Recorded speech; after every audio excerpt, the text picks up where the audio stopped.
Good morning students. बच्चों, आज हम इस चैप्टर को जो मृदा है इसे हम कंटिन्यू कर रहे हैं। इसके अभी तक हम तीन जो चैप्टर पार्ट्स हैं लेक्चर वो हम कर चुके हैं। उसमें हमने सीखा है कि मृदा क्या होती है, मृदा प्रोफाइल क्या होती है, मृदा के कौन कौन से कारक हैं जो कि मृदा को प्रभावित करते हैं, मृदा की परतें कौन कौन सी होती है, मृदा परिक्षेपिका यानी प्रोफाइल क्या होती है, इसके स्तर कौन कौन से होते हैं, जैसे मृदा की संस्तर ए स्थिति यानी शीर्ष मृदा, इसके बाद बी संस्तर स्थिति यानी शीर्ष मृदा के ठीक नीचे वाली मृदा, सी संस्तर स्थिति यानी बेडरॉक जिसे हम कहते हैं, नीचे सबसे नीचे था उसका आधार। ओके, तो हमने कुछ जो इसके दौरान हमें एक्टिविटी के दौरान भी समझा था हमने। आज हम कर रहे हैं बच्चों इसका लास्ट पार्ट हम जो कर रहे हैं आज, इसमें हम कर रहे हैं मृदा के गुण। मृदा के हाँ, देखिए बच्चों, मृदा के जो गुण है बच्चों, इसमें हमें देखना है कि मृदा में सबसे पहले मैंने कल आपको छोटा सा हिंट दिया था इसके बारे में। तो सबसे पहले हम पढ़ रहे हैं मृदा के जो गुण है उसे पहला पढ़ रहे हैं मृदा में अंतःश्रवण यानी मृदा में क्या होती है, अंतःश्रवण क्रिया होती है, पानी को सोखने की क्षमता होती है। अब देखिए जो अंतःश्रवण दर है बच्चों, ये भी क्या होती है, अलग अलग पौधों में अलग अलग मृदा में अलग अलग होती है। मृदा के भी हमने प्रकार पढ़े हुए हैं, कौन कौन सी मृदा होती है, बलुई मृदा है, मृद यानी चिकनी जो मिट्टी है, और इसके अलावा हमने पढ़ी थी दोमटी मृदा। ओके, तो अलग अलग मृदा में अंतःश्रवण दर भी अलग अलग होती है। या फिर हम कह सकते हैं कि जो एक पक्का फर्श होता है, जैसे कि हमारे घर पे जो फर्श है, पक्का जो फर्श है, वहां पे अगर हम पानी डालते हैं तो उसमें अंतःश्रवण होता है क्या? नहीं होता है। पानी क्या होता है, डालते ही फैल जाता है। लेकिन वो ही पानी अगर हम मृदा यानी मिट्टी कच्चे स्थान पर हम डालते हैं तो वो मृदा फैलता नहीं है, वो क्या होता है, पानी सोख लेता है यानी अंतःश्रवण हो जाता है, पानी अंदर चला जाता है। ओके, तो हम कह सकते हैं फर्श व मृदा में जल श्रवण अलग अलग होता है, अलग अलग होता है। जल श्रवण फर्श है, इसमें जल श्रवण न के बराबर होता है। वो किस होगा, केवल जल पर जब क्या होगा अंतःश्रवण हो तो वहां पर के उड़ना होगा उसका। यहाँ पे अलग मृदा की बात करते हैं, और मृदा में भी क्या होगा, अलग अलग मृदा में क्या हम कहेंगे, भिन्न भिन्न मृदा में अंतःश्रवण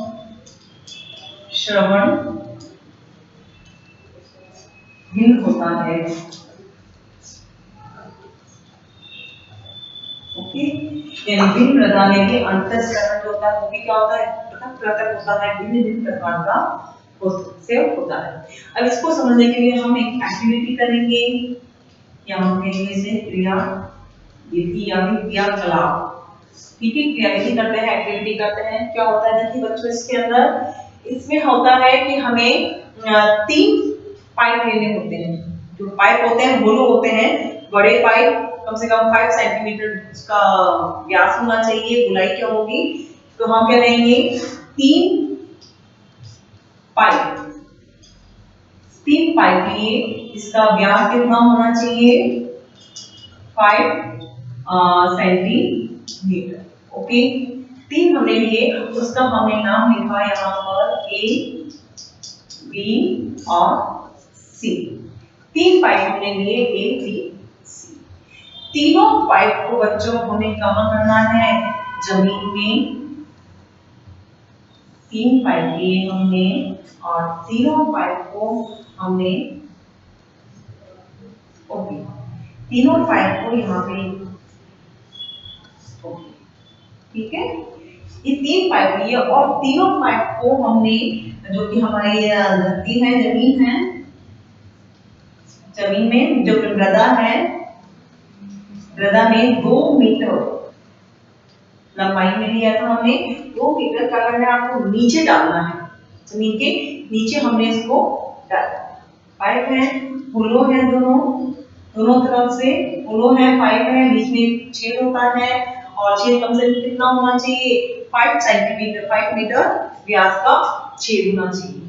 ओके, आगे अब हम देखते हैं तीनों के अंदर। अब हमने एक वाटर लिया, कितना 200 ml जल, 200 ml हमने जल लिया, मिलीलीटर वाटर लिया हमने, मात्रा निश्चित ली। ओके, अब निश्चित मात्रा को हमने इन तीनों बर्तनियों में जो पाइप है उनके अंदर हमने डाला। इसमें भी 200 ml 200 ml और 200 ml। ओके, तीनों में डालने के बाद में एक निश्चित समय के तक हमने देखा कि तीनों को डाला हमने, और हमने देखा कि पानी जो क्या है सारा कहाँ जा रहा है, नीचे जा रहा है। कि एक बार पानी डाला और जब वो नीचे चला गया तो हमने उसका टाइम काउंट कर लिया कि कितने समय में इस पाइप ने कितने समय में पानी अवशोषित किया, अंतर्ग्रहण किया, और इसने कितने समय में किया, और पानी इस पाइप में हमने जब डाला 200 ml तो कितने समय में उसने अंतर लिया। तो फर्स्ट बात होती है तीनों जगह की अलग, एक ही जगह पे नहीं किया हमने, अलग अलग मृदा में अलग अलग जगह पर हमने तीनों पाइप लिए। यहाँ तो हम एक जगह दिखा रहे हैं, लेकिन क्या होगा ये अलग अलग मृदा में हमें विभिन्न प्रकार की सॉइल में हमें अलग अलग एक्सपेरिमेंट करना है। मान लो एक जगह हमने यहाँ पे बलून लिया, यहाँ पे दुपट्टे लिया, यहाँ पे मेडल मृदा है वो हमने लिया है। तो तीनों पाइप को हमने अलग अलग मृदा में लिया था, और तीनों को लेने के बाद तीनों में हमने क्या डाला 200 ml काउंट करके हमने पानी डाला।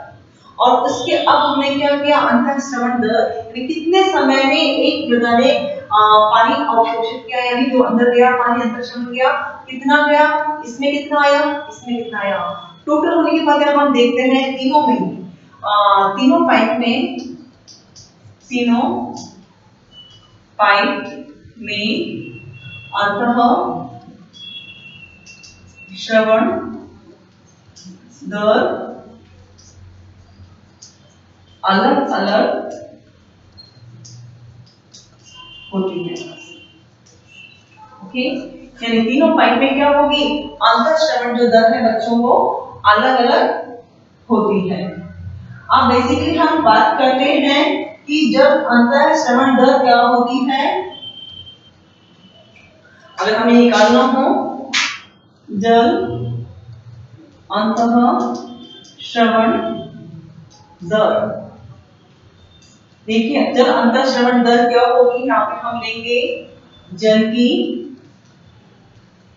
मात्रा, यानी जो भी हमने मिलीलीटर में जो जल लिया है वो आएगी।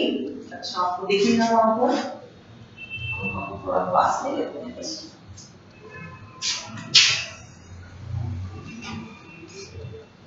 हाँ देखिए यहाँ पे मैं पास लेती हूँ जल की मात्रा, यानी ये आया मिलीलीटर। जल की मात्रा हमने ली और नीचे हम लिखेंगे जल श्रवण की अवधि यानी टाइम, वो आएगा हमारा मिनट में। कितने मिनट में उसने जल को अंदर लिया। मात्रा हमें पता है 200 ml है, और मान लो एक का हम निकाल रहे हैं, 3 हमने लिया था लेकिन हम एक का निकाल रहे हैं, मान लो इसका निकाल रहे हैं, तो इसमें जो टाइम लगी थी अवधि थी वो थी 20 मिनट। ओके, यानी 20 मिनट में हमने 200 ml इस पाइप ए में डाला और उसने क्या किया 20 मिनट में जल को क्या कर लिया, अवशोषित कर लिया, मतलब जल को अंतःस्रवण कर लिया, इसमें जल अंदर चला गया। तो हमें जल अंतःस्रवण की दर पता करनी है बच्चों, तो हम लिखेंगे पाइप ए की हम बात कर रहे हैं, पाइप ए में जल श्रवण की अवधि, अवधि यानी टाइम है, मान लो यहाँ पे लगा उसे 20 मिनट। ओके, 20 मिनट यहाँ पे उसे लगे। आगे हमें लिखना है यहाँ पे जल श्रवण की दर पाइप ए के लिए, जल श्रवण की दर हमें पता करनी है। जल की मात्रा कितनी है बच्चों, 200 ml, तो हमने यहाँ लिखा ऊपर 200 ml।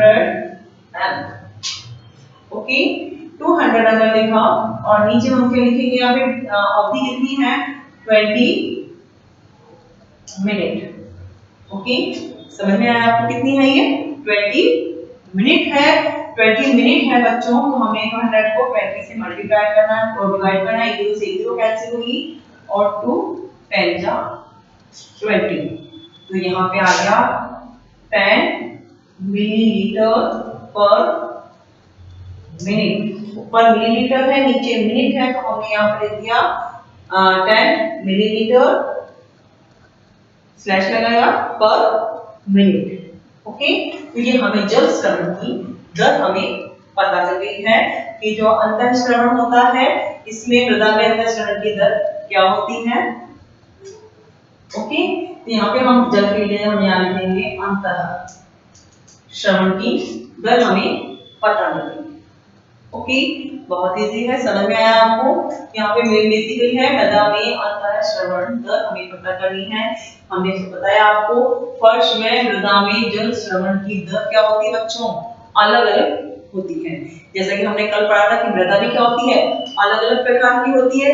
3 प्रकार की मृदा हमने पढ़ी थी। बलुई मृदा, मृणमय मृदा और दोमटी मृदा। हमें पता है बलुई मृदा है उसमें जो कण क्या थे, बड़े बड़े होते हैं, रिक्त स्थान अधिक होता है, जल की निकासी आसानी से होती है, बीच में एयर होती है, तो इसका मृदा गुण अलग हो गया। हमें पढ़ा था मृणमय मृदा यानी चिकनी मिट्टी भी कहते हैं, इसमें जो कण होते हैं बहुत छोटे होते हैं, पास पास होते हैं, रिक्त स्थान नहीं होता है, रिक्त स्थान तो उसमें वायु एयर भी अवेलेबल नहीं होती है, जल को संग्रहण करने की क्षमता अधिक होती है, जल की निकासी नहीं होती है, तो ये इसका अलग गुण है। अब हमने थर्ड पढ़ा था दोमटी मृदा। तो दोमटी मृदा में बच्चों ने समझा था कि दोनों के गुण पाए जाते हैं। इसमें हम बात करते हैं अगर बलुई मृदा और मृणमय मृदा, तो इसमें दोनों के ही गुण पाए जाते हैं, यानी इसमें दोनों का ही छोटे व बड़े कणों का मिश्रण होता है, तो यानी इसमें एयर भी पाई जाती है, यहाँ पर स्पेस भी होता है, बड़े कणों के बीच में स्पेस होगा तो एयर भी पाई जाएगी, और एयर पाई जाएगी तो उसमें क्या होती है, छोटे कण होते हैं तो इसमें जल संग्रहण क्षमता भी होती है और अधिक जल की निकासी भी आसानी से हो जाती है। तो हमने क्या बताया था कि दोमटी मृदा है वह इसका होती है अधिक उपजाऊ होती है। तो हमें बात करें कि तीनों ही मृदा होती है, 3 प्रकार की मृदा और तीनों में ही जल अंतःश्रवण दर भी क्या होती है, अलग अलग होती है। हमने यहाँ पे 3 पाइप लिए थे जिनका व्यास कम से कम 5 सेंटीमीटर हो। अब उसके अंदर हमने क्या किया था, 200 ml हमने वाटर लिया था, नाप के लिया है। ओके, नापा हमने, उसके बाद हमने 200 ml वाटर लिया है, 3 पाइप लिए, इसको कम से कम 2 मीटर तक हमने जो मिट्टी है उसमें गाड़ा था। मिट्टी तीनों पाइपों में अलग अलग मृदा में हमने एक्सपेरिमेंट किया है, ये एक्टिविटी की है। हर पाइप के अंदर हमने 200 ml वाटर डाला है। वाटर डालने के बाद में इसकी हमने टाइम नोट किया कि कितने समय में पूरा पानी, जितना भी पानी हमने 200 ml डाला है वो कितने समय में पूरा नीचे चला गया, यानी अंतःश्रवण हो गया, नीचे चला गया। तो इसमें क्या हुआ, हमने टाइम नोट किया। अगर हम एक की बात कर रहे हैं, जो हमने यहाँ पे एक परखने की बात करी, हमें जल अंतःश्रवण दर हमें ज्ञात करनी है, तो हमने लिखा है यहाँ पे जल अंतःश्रवण दर बराबर जल की मात्रा अपॉन जल श्रवण की अवधि। अवधि यानी टाइम, कितने समय में 200 ml जो वाटर है वो नीचे गया। तो यहाँ पे हमने लिखा है यहाँ जल की मात्रा मिलीलीटर में आएगी और जल श्रवण की अवधि आएगी मिनट में। ओके, हमें यहाँ पाइप ए में जल अंतःश्रवण की अवधि हमें पता है 20 मिनट है और अंतःश्रवण की दर है, जल की मात्रा हमें पता है कितनी ली थी हमने 200 ml लिखा हमने। अवधि हमें पता है, टाइम पीरियड हमें पता है कितना है 20 मिनट्स है। 20 मिनट्स यहाँ पे लिखे, 0 से 0 कैंसिल हो गया है, 2 को 20 से हमें डिवाइड किया तो कितना आया 10 आया, हमने लिखा 10। लेकिन हमें इकाई नहीं लिखी, मात्रा कितना बहुत जरूरी है, ऊपर मिलीलीटर है नीचे मिनट है, तो हमने लिखा मिलीलीटर पर मिनट अंतःश्रवण की दर। ओके, तो हम कह सकते हैं इस एक्टिविटी के द्वारा कि मृदा में जल अंतःश्रवण दर अलग होती है। तो पाइपों की बात कर रहे हैं तो हम कह सकते हैं यहाँ पे मृदा मृदा में अंतःश्रवण की दर अलग अलग होती है। समझ में आया आपको ये पूरा? ओके, ठीक है। इसे हम अपनी जो नोटबुक है अलग से हमने बना रखी नोट्स की कॉपी साइंस की, आप उसमें इसे उतार दीजिए, आपको अच्छी तरह से और जल्दी समझ में आएगा। ओके, फिर से हम बात करते हैं।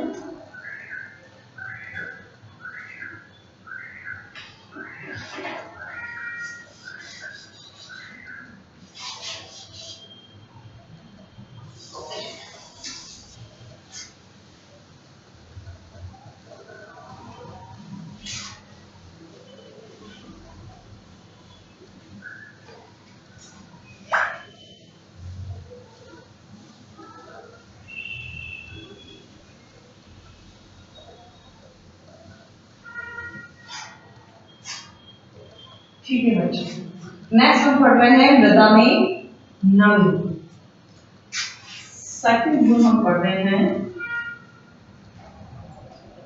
मृदा नमी। ओके, देखिए मृदा में नमी होती है यानी आर्द्रता होती है यानी वाटर पाया जाता है इसमें। मृदा यानी सॉइल। हमें पता है कि मृदा में क्या पाया जाता है, जो नमी है वाटर है वो अवेलेबल होता है। और वो भी मैंने बताया था अभी जैसे गुण हमने पढ़े इसके मृदा के प्रकार पढ़े थे, उसमें हमने तीनों प्रकार की मृदा पढ़ी थी। बलुई मृदा हमने पढ़ी है, मृण मृदा हमने पढ़ी है और दुबटी मृदा हमने पढ़ी है। तीनों मृदा हमने देखा है तो हमने देखा है कि तीनों में वाटर होल्डिंग कैपेसिटी अलग अलग होती है, जल को रोके रखने की क्षमता अलग अलग होती है। ओके, जैसे अभी जस्ट पहले मैंने बताया था कि जो बलुई मृदा है बच्चों, तो उसके अंदर क्या होता है, कण बड़े होते हैं। कण बड़े होते हैं तो जो एयर स्पेस ज्यादा होता है, एयर स्पेस ज्यादा होता है। जैसे हम इसमें वाटर डालते हैं, वाटर आता है उसके अंदर, तो उसमें क्या होता है, वाटर बह करके बाहर निकल जाता है। तो वाटर होल्डिंग कैपेसिटी, वाटर को जल संग्रहण क्षमता क्या होती है, कम होती है किसमें, बलुई मृदा। इसके विपरीत अगर हम बात करते हैं दुबट्टी की, ब्रह्मंड मृदा यानी चिकनी मिट्टी की, तो उसमें अभी जैसे मैंने बताया था थोड़ी देर पहले ही कि इसमें क्या होता है, जो कण होते हैं मिट्टी के, जो कण होते हैं वो बहुत छोटे होते हैं और पास पास होते हैं। ओके, अब जब कण पास पास होते हैं तो बच्चों उसके अंदर एयर स्पेस बहुत कम होता है, तो उसमें जल संग्रहण क्षमता अधिक होती है। जल आसानी से बाहर नहीं निकल सकता है, तो ऐसी मृदा में क्या होगी, नमी अत्यधिक होगी, अधिक होगी। ओके, अब थर्ड अगर हम बात करते हैं दुबट्टी मृदा की, तो उसमें क्या होता है, बड़े व छोटे दोनों ही कण मिक्स होते हैं, यानी उसमें बलुई मृदा और चिकनी मृदा दोनों के ही गुण पाए जाते हैं, क्योंकि छोटे व बड़े कणों का मिश्रण होती है दुबट्टी मृदा।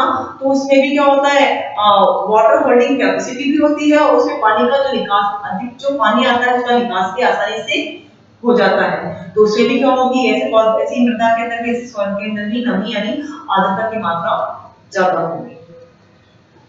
तो हम कह सकते हैं मृदा में नमी विभिन्न प्रकार की मृदा में नमी की मात्रा अलग अलग होती है, यानी वाटर होल्डिंग कैपेसिटी सबकी अलग अलग होती है। जल संग्रहण क्षमता, विभिन्न प्रकार की मृदा में नमी की मात्रा, या हम कह सकते हैं इसको जल संग्रहण क्षमता। ओके, जल संग्रहण क्षमता भी क्या होती है, अलग अलग होती है। इसे भी हम प्रूव करने के लिए एक एक्टिविटी करते हैं, यानी एक क्रियाकलाप हम करते हैं।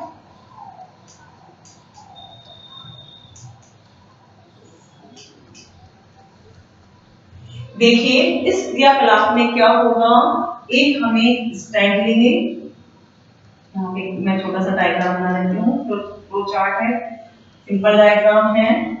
ओके, एक स्टैंड हमने लिया, ओके, और स्टैंड को फिर से हमने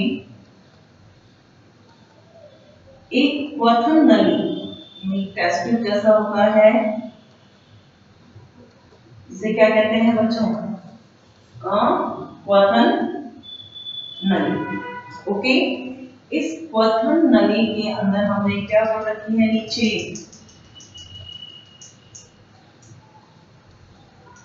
मृदा यानी सॉइल हमने भर रखी है बच्चों। इसे हमने नाम दिया है क्वथन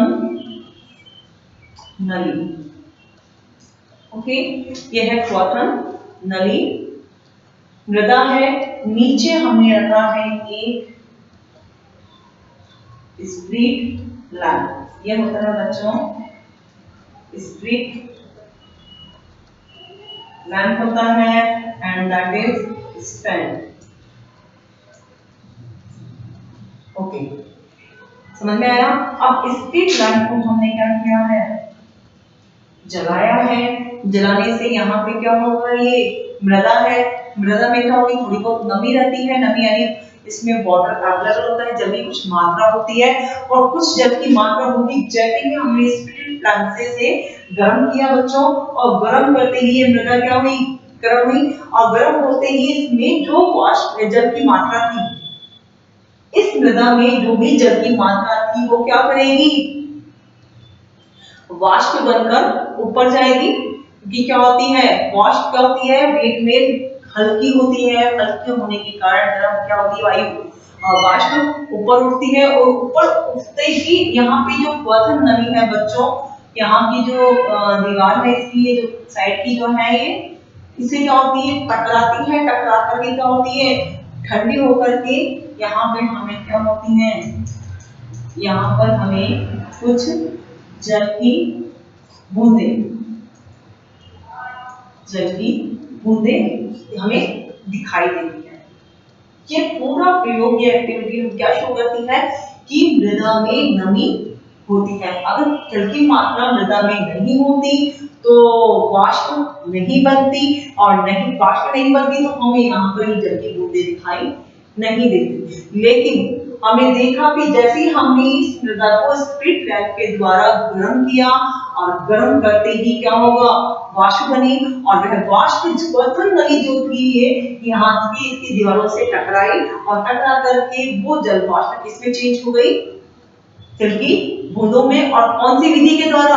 संघनन यानी कंडेंसेशन जो होता है, संघनन की क्रिया के द्वारा किसमें चेंज हो गई है? जल की बूंदों में। और संघनन जो है, हम प्रीवियस जो चैप्टर है में पढ़ के आ चुके हैं। संघनन क्या होता है? संघनन होता है जल वाष्प का पुनः जल में परिवर्तित होना। यानी जो जल वाष्प है वह पुनः किसमें परिवर्तित हो जाती है? जल में। इसे क्या कहते हैं? संघनन की क्रिया। तो ऐसी क्या ये जल वाष्प कहाँ बदल रही है? वापस जल की बूंदों में। ये क्रिया कहलाएगी संघनन की क्रिया के द्वारा जो मृदा में से जो वाष्प निकली है जल की, वह पुनः किसमें चेंज हो गई? जल की बूंदों में। तो इसे हम कहेंगे संघनन की क्रिया। ओके, समझ में आया होगा आपको? तो इसे हम एक बार डिडक्ट भी कर लेते हैं। सबसे पहले हमने क्या लिया? एक क्वथन नली। ओके, क्या लिया हमने? क्वथन नली ली। क्वथन नली को हमने किस पे लगाया? स्टैंड पर लगाया। ओके, क्वथन नली है, इसे किस पे लगाया? स्टैंड पे लगाया। नेक्स्ट, क्वथन नली। जो क्वथन नली है इसमें हमने क्या भरी? क्वथन नली में एक मानते हमने 50 ग्राम मृदा ली। क्या लिया? इस क्वथन नली में हमने 50 ग्राम मृदा ली। मृदा लेने के बाद में क्वथन नली को स्प्लिट लैंप द्वारा क्या किया? गरम किया। ओके, क्या किया हमने? क्वथन नली ली, स्टैंड पर लगाया, क्वथन नली में 50 ग्राम मृदा ली, क्वथन नली को स्प्लिट लैंप द्वारा गरम किया। यहाँ पर लिखते हैं आगे, मृदा से निकली जल वाष्प नली के ऊपरी साइड यानी ऊपर ऊपरी साइड लिख देते हैं। ऊपरी साइड क्या होती है? जल की बूंदों में परिवर्तित हो जाती है। किसके द्वारा? संघनन की क्रिया के द्वारा। तो मृदा से निकली जलवाष्प नली की ऊपरी साइड जल की बूंदों में संघनन क्रिया द्वारा परिवर्तित हो जाती है। ओके, यानी मृदा से निकली जलवाष्प नली की ऊपरी साइड पर जल की बूंदों में संघनन की क्रिया द्वारा परिवर्तित हो जाती है। आता है क्या होता है इसमें? आता है सिद्ध होता है। हम सिंपल लिखेंगे। आता है सिद्ध हम कर लेते हैं। जो भी प्रयोग हम कर रहे हैं, एक्टिविटी हम कर रहे हैं, आता है सिद्ध होता है कि मृदा में नमी होती है। इस प्रयोग के द्वारा क्या सिद्ध हो रहा है बच्चों? कि जो मृदा है इसमें नमी स्थित होती है। नमी का गुण पाया जाता है कि मृदा में कौन सा गुण होता है? नमी का गुण पाया जाता है। जैसे एक बार आप डाल लीजिए। समझ में आया आपको ये पूरा? क्या किया था? सिंपल एक बार मैं दोबारा इसको रिवाइज कर देती हूँ। हमने यहाँ पे जो हमने लिखा है तो हमने किया है, सेम हमने लिखा है। जो प्रयोग हम कर रहे हैं वही हमने लिखा है। हमने क्या लिया था? एक क्वथन नली ली। क्वथन नली में हमने क्या डाला? इसको पहले हमने स्टैंड पर लगाया। स्टैंड पर लगाने के जो क्वथन नली है इसमें हमने 50 ग्राम मृदा ली, मिट्टी ली। मिट्टी लेने के लिए हमने क्वथन नली को स्प्रिट लैंप द्वारा गर्म किया। यहाँ पे स्प्रिट लैंप लगाया नीचे, इसे गर्म किया। गर्म करने के बाद हम क्या देखते हैं कि मृदा में से निकली हुई जो जलवाष्प है वह क्वथन नली की ऊपरी साइड में जाकर जो ठंडी होती है ऊपर की तरफ, उसे टकराकर क्या होती है? जल की बूंदों में संघनन की क्रिया के द्वारा किसमें चेंज हुई है? जल की बूंदों में। अतः ये जो पूरा प्रयोग है वह क्या दर्शाता है? सिद्ध होता है कि मृदा में नमी होती है। ओके, तो जितना हमने आज किया है, हमने ये दो गुण सीखे हैं, मृदा में नमी और दूसरा है मृदा का अंतःश्रवण दर। दो हमने याद किया है, तो दोनों को हमने समझा है। दोनों को अपने कॉपी में नोट डाउन करें। इसके अलावा एक और गुण होता है इसका, वो है मृदा में अवशोषण दर, जो कि हम अपने नेक्स्ट जो लेक्चर होगा, लास्ट लेक्चर, उसमें हम कंप्लीट करेंगे। उसके अलावा हम समझेंगे उसमें जो मृदा और फसलों में क्या, जो मृदा है, सॉइल है, उसमें किस मृदा में किस टाइप की सॉइल को बोया जाता है, कौन सी मृदा कृषि के लिए उपयोगी होती है, और इसके अलावा मृदा अपरदन क्या होता है। ओके, सॉइल इरोजन क्या होता है वो भी हम अपने नेक्स्ट लेक्चर में कंप्लीट करेंगे। और नेक्स्ट लेक्चर में आपका जो चैप्टर है, चैप्टर नंबर 9 जो है कंप्लीट हो जाएगा। ओके, तो आप इसे करिए। Thank you.